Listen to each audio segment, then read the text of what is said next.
नमस्कार दोस्तों, मैं भावनी मिश्रा अपने चैनल में आप सभी का एक बार फिर से स्वागत करती हूँ। कैसे हैं आप लोग? आशा करती हूँ आप सब स्वस्थ सुरक्षित होंगे। करने जा रही हूँ कि चंद्र भगवान को अर्घ देने से पहले हम उनकी पूजा कैसे करेंगे, उनका आह्वान कैसे करेंगे और अगर चांद ना दिखे, बादलों में छुपा हो तो हम कैसे व्रत का पारण करेंगे।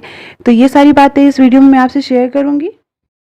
साथ में मैं ये भी बताऊंगी कि चंद्र भगवान को अर्घ कैसे देते हैं, पति पूजन और व्रत का पारण कैसे करते हैं, चलनी में चांद कैसे देखते हैं। हमें जो सामान चाहिए वो बता रही हूँ। कोई भी ऋतुफल जैसे सिंघाड़ा लिया है मैंने, सेब, केला, रबड़ी, गट्टा, वस्त्र पीले रंग का, चावल, अक्षत, हल्दी, कुमकुम, घी का दीपक, धूप बत्ती, अगरबत्ती और ये करवा है, करवे से अर्घ देना है। उसके ऊपर मैंने चावल भर के रखा है और पिसा हुआ चावल चाहिए। तो इस तरह की मैंने थाली ली है। ये पूजा की थाली है। आप कोई भी पूजा की थाली ले सकते हैं या कोई चौकी ले सकते हैं। अब मैंने चावल का आटा लिया है एप्पल बनाने के लिए। आप चाहें तो चौक बनाने के लिए, आप चाहें तो इसकी जगह गेहूं का आटा भी ले सकते हैं। और मैं बना रही हूँ अष्टदल कमल।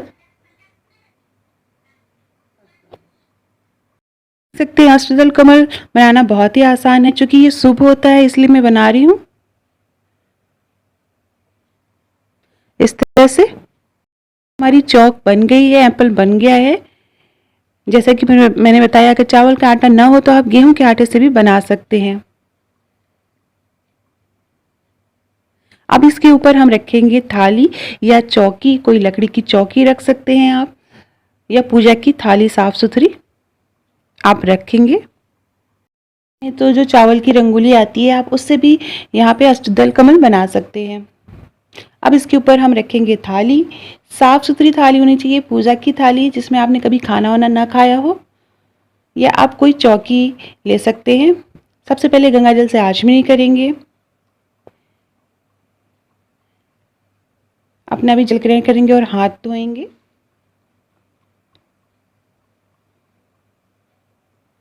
उसके बाद हम चावल का आटा, ये मैंने लिया है, इसको पानी डाल के गीला किया है। आप चाहे तो कच्चा चावल भिगो के आप उसको पीस सकते हैं। इसमें मैंने थोड़ी सी रोरी डाली है ताकि चंद्र भगवान की आकृति दिखे। आप चाहें तो बिना रोरी डाले भी बना सकते हैं। तो इस तरह से हम चंद्र भगवान की एक आकृति बनाएंगे। कुछ लोग चांदी का सिक्का रख के भी उनको चंद्र भगवान मान के उनका आह्वान करते हैं। तो अगर आपके पास चांदी का सिक्का न हो तो इस तरह करेंगे। स्पेशली जब हम चावल के आटे से आकृति बनाते हैं तो अगर जो है चांद न दिखे, बादलों में छुप गया है, तो उसके लिए हमें चावल के आटे से ही चंद्र भगवान की आकृति बनानी चाहिए।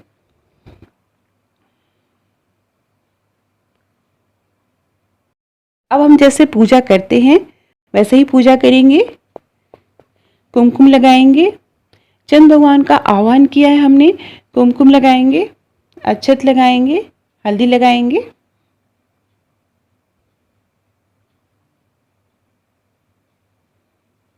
अक्षत चढ़ाएंगे। उसके बाद फूल माला चढ़ाएंगे। सफेद रंग का फूल ही चढ़ाया जाता है चंद्र भगवान को। इस तरह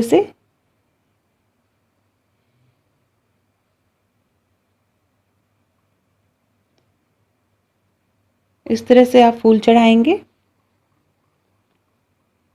तो भी आपकी सरलतम विधि है, आप जिस तरह से पूजा करते हैं उसी तरह से हम चंद्र भगवान की पूजा करेंगे। और अगर जैसे बादलों में चांद दिख गया है तो हम चलने से पहले इसी में चांद देखेंगे और फिर पतिदेव को देखेंगे। अब हम चंद्र भगवान को वस्त्र पहनाएंगे। आप सफ़ेद रंग का वस्त्र भी पहना सकते हैं। मैं पीला रंग का पहना रही हूँ, तो आप सफ़ेद या पीला रंग का वस्त्र पहना सकते हैं। उसके बाद जो भी ऋतुफल है वो हम चढ़ाएंगे, जैसे सिंघाड़ा, सेब, केला, फल फूल चढ़ाएंगे। कुछ लोग नारियल भी चढ़ाते हैं, तो आप नारियल भी चढ़ा सकते हैं। रबड़ी, गट्टा, जो भी आपने बनाया है वो भोग लगाएंगे। आप चाहें तो जनेऊ भी चढ़ा सकते हैं, बहुत लोग जनेऊ भी चढ़ाते हैं। तो पूजा में आप चंद्र भगवान को जनेऊ भी चढ़ा सकते हैं और कुछ दक्षिणा भी दे सकते हैं। उसके बाद हम आरती करेंगे, घी का दीपक जलाएंगे और धूप बत्ती जलाएंगे।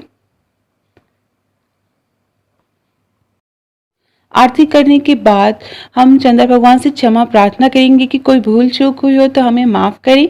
उसके बाद हम चंद्र भगवान को अर्घ्य देंगे।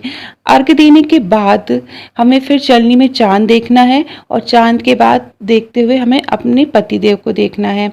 अगर चांद ना दिखे तो, क्योंकि बारिश का सीज़न चल रहा है, तो कहीं चांद अगर ना दिखे तो हम क्या करें वो मैं बताने जा रही हूँ। चाँद ना दिखे तो पहला तरीका ये है कि अपने घर परिवार के लोगों से बात करके रखें।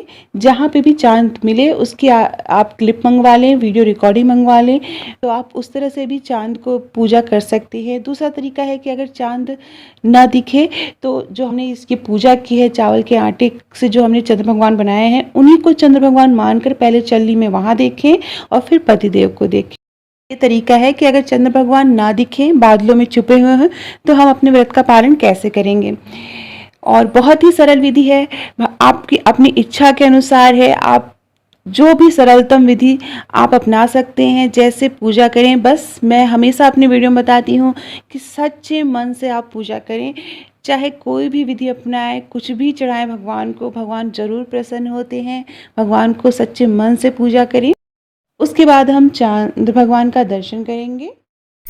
चंद्र भगवान की पूजा करने के बाद अब हम चंद्र भगवान को अर्घ्य देंगे। अर्घ्य देने के बाद हम चलनी में चांद देखेंगे। तो ये सारी विधि अब बताऊंगी। अब हम चंद्र भगवान को अर्घ्य देंगे।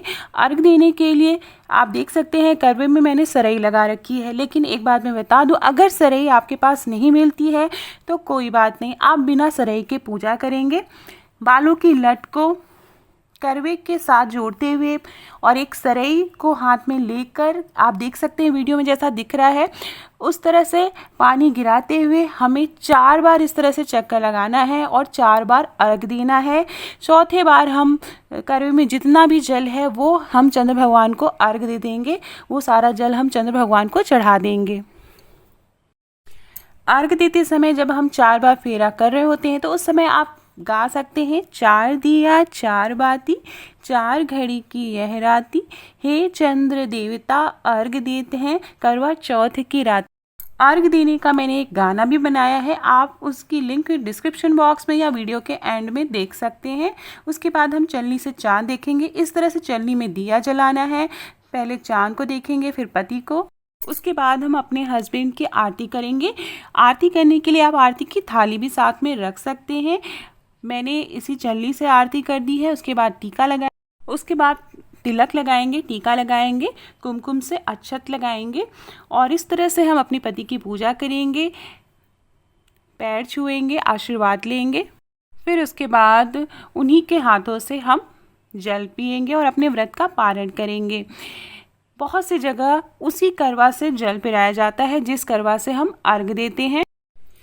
और पारण करते समय यूपी में स्पेशली जो है अलग से ग्लास रखी जाती है। हरियाणा, राजस्थान और पंजाब में उसी करवे से पानी पीते हैं जिस करवे से जल चढ़ाते हैं।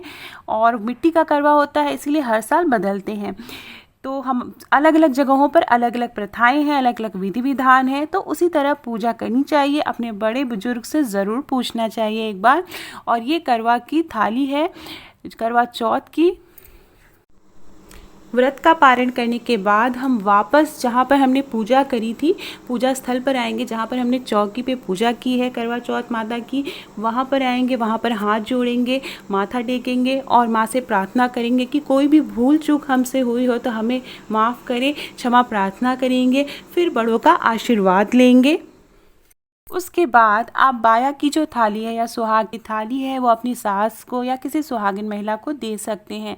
इसके बाद सभी बड़े बुजुर्गों का आशीर्वाद लेना है। आप फ़ोन करके भी आशीर्वाद ले सकते हैं। इसके बाद सभी को खाना खिलाने के बाद खुद खाना